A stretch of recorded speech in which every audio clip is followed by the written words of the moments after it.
ഭരണഘടനയെയും രാജ്യത്തിന്റെ ബഹുസ്വരതയെയും സംരക്ഷിക്കാൻ ഭയമില്ലാതെ ഒറ്റക്കെട്ടായി പോരാടാനുള്ള തയ്യാറെടുപ്പ് നടത്തൂ എന്ന് പ്രവർത്തകരോട് ആവശ്യപ്പെടുന്നു കോൺഗ്രസ്.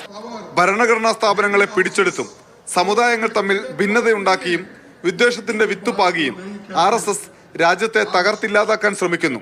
അതിനെതിരെ പോരാടേണ്ടത് ഭരണഘടന ഉയർത്തിപ്പിടിച്ചാണെന്നും ആ ഭരണഘടനയിൽ ഉള്ളത് കോൺഗ്രസിന്റെ പ്രത്യയശാസ്ത്രമെന്നും രാഹുൽ ഗാന്ധി പറഞ്ഞു.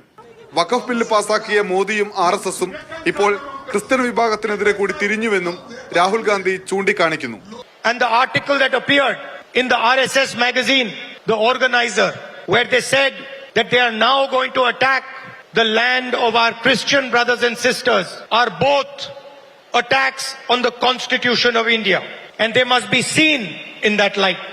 രാജ്യത്തെ തിരഞ്ഞെടുപ്പുകൾ BJP അട്ടിമറിച്ചുവെന്നാരോപിച്ച കോൺഗ്രസ് അധ്യക്ഷൻ മല്ലികാർജുൻ ഖാർഗെ ലോകമാകെ സഞ്ചരിക്കും പോലെ ഇന്ത്യയും ബാലറ്റിലേക്ക് മടങ്ങണമെന്ന് ആവശ്യപ്പെട്ടു.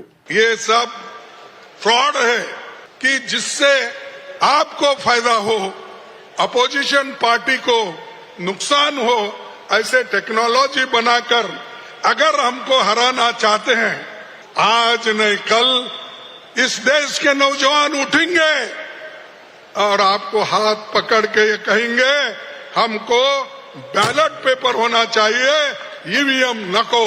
DCC അധ്യക്ഷന്മാർക്കിനി സ്ഥാനാർത്ഥി നിർണയത്തിൽ ഉൾപ്പെടെ നിർണായകമായ പങ്കാളിത്തമുണ്ടാകും. പാർട്ടിയെ അടിത്തട്ടിൽ ശക്തമാക്കാൻ ഇത് ഗുണം ചെയ്യുമെന്ന് നേതൃത്വം കരുതുന്നു. കേരളത്തെ പ്രതിനിധീകരിച്ചുകൂടി സംസാരിച്ച Sasi Tharoor, Roji M. John, Shafi Parambil, M. Liju എന്നിവർ ന്യൂനപക്ഷത്തിനെതിരായ BJP അക്രമങ്ങളും വഖഫും കത്തോലിക്ക സഭയുടെ ഭൂമി പിടിച്ചെടുക്കാനുള്ള RSS ശ്രമങ്ങളും സമ്മേളനത്തിന്റെ ശ്രദ്ധയിൽ കൊണ്ടുവന്നു. കേരളത്തിൽ ഭരണമാറ്റം അനിവാര്യമെന്നും പ്രസംഗിച്ചു. പ്രത്യയശാസ്ത്രത്തിൽ ഉറച്ചുനിന്ന് സംഘടനയെ ശക്തിപ്പെടുത്തി RSSനെ നേരിടൂ, വിജയിക്കൂ എന്ന് ആഹ്വാനം ചെയ്യുന്നു കോൺഗ്രസിന്റെ രാജ്യത്താകമാനമുള്ള പ്രവർത്തകരോട് ദേശീയ നേതാക്കൾ.